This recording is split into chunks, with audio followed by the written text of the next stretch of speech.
নমস্কার শ্রোতা ভক্তরা, আজ আমরা জানবো অজা একাদশীর ব্রত মাহাত্ম্যকথা 2025 এবছরে আপনারা সবাই 19শে আগস্ট মঙ্গলবার বাংলায় ভাদ্র মাসের 2 তারিখ এই একাদশীর ব্রত আপনারা সবাই পালন করবেন।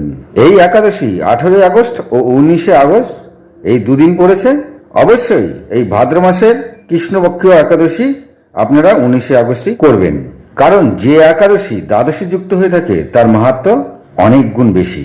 আর কারণ পরদিন 9টা 33 মিনিট, অর্থাৎ আপনারা সকালবেলা ঘুমের থেকে উঠে স্নান আদি সেরে ভগবানকে ভোগ নিবেদন করে 9টা 33 মিনিটের মধ্যে সেবন করে নেবেন। তো শ্রোতাভক্তরা খুব মন দিয়ে শুনবেন। কুন্তিপুত্র রাজা যুধিষ্ঠির ভগবান শ্রীকৃষ্ণকে জিজ্ঞাসা করলেন, হে জনার্দন, আপনি কিবা করে আমাকে এই ভাদ্র মাসে কৃষ্ণপক্ষের একাদশীর নাম কি আর তার মাহাত্ম্যই বা কি আপনি আমাকে বলুন। তখন ভগবান শ্রীকৃষ্ণ রাজা যুধিষ্ঠিরকে বললেন, এই ভাদ্র মাসে কৃষ্ণপক্ষের একাদশীর মাহাত্ম্য শোনো। এই একাদশী যারা পালন করে থাকে তারা পূর্বজন্মের আর ইহজন্মের সমস্ত পাপ থেকে মুক্ত হয়ে থাকে।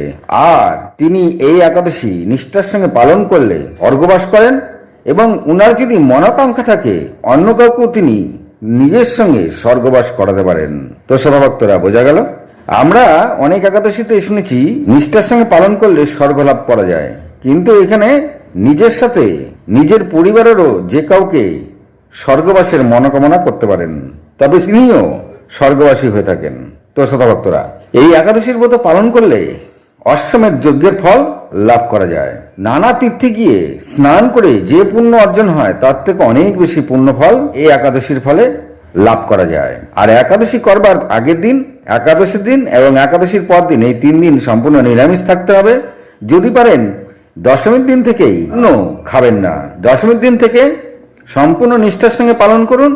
একাদশী এবং দ্বাদশীর পরে সূর্যাস্তের পরে গিয়ে আপনি অন্ন সেবন করতে পারেন। তো শতভক্তরা, ব্রহ্মবৈবর্ত পুরাণে উল্লেখ করা রয়েছে যুধিষ্ঠির ও কৃষ্ণ সম্পদে কৃষ্ণ যুধিষ্ঠিরকে বললেন এই ভাদ্র মাসে কৃষ্ণপক্ষের একাদশীর মাহাত্ম্য কথা। তো শতভক্তরা মন দিয়ে শুনবেন। তিনি বললেন, ইক্ষ্বাকু বংশের একজন ধর্মনিষ্ঠ সত্যবাদী ও দানী রাজা ছিলেন। তিনি ছিলেন রাজা হরিশ্চন্দ্র।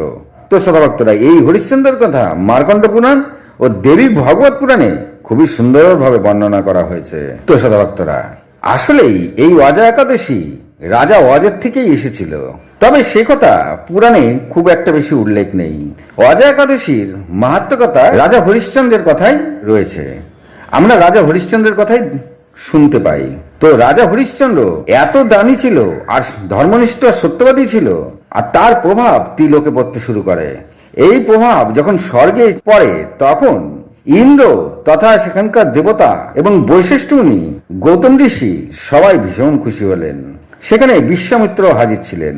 সেখানে যখন ইন্দ্র বলল যে এই রাজা হরিশ্চন্দ্র এতটাই ধর্মনিষ্ঠ, এতটাই সত্যবাদী যে তিনি স্বর্গে তো স্থান করেছেন, তিনি দেবতা হওয়ার যোগ্য স্থান অধিকার করে নিয়েছেন। তখন বৈশিষ্ট্য মুনি তাকে সায় দিয়ে বললেন, নিশ্চয়ই রাজন, হরিশ্চন্দ্র দেবতাদের সমান পুণ্য ফল লাভ করে ফেলেছেন। তিনি এতটাই ধর্মনিষ্ঠ, সত্যবাদী আর দানী। ভক্তরা, এই রাজা হরিশ্চন্দ্র নিত্য প্রভাতে তিনি স্নান আদি সেরে তিনি রাজ্যের গরিব দুঃখীদের দান করতেন। যখন এরকম আলোচনা চলছে স্বর্গে, তখন বিশ্বামিত্র বললেন, আমি এমনিতেই আগেই তাকে কোনো দেবতার স্থান দেব না, আমি তার পরীক্ষা নেব। তখন বৈশিষ্ট্য মুনি ও ইন্দ্রদেব সায় দিলে বিশ্বামিত্র একটি সামান্য মুনি ঋষির বেশ ধরে রাজা হরিশ্চন্দ্রের কাছে আসে। তো শতভক্তরা, আজ এই পর্যন্তই। যদি ভালো লাগে একটি লাইক, একটি সাবস্ক্রাইব করবেন। ভালো থাকুন, সুস্থ থাকুন, নমস্কার।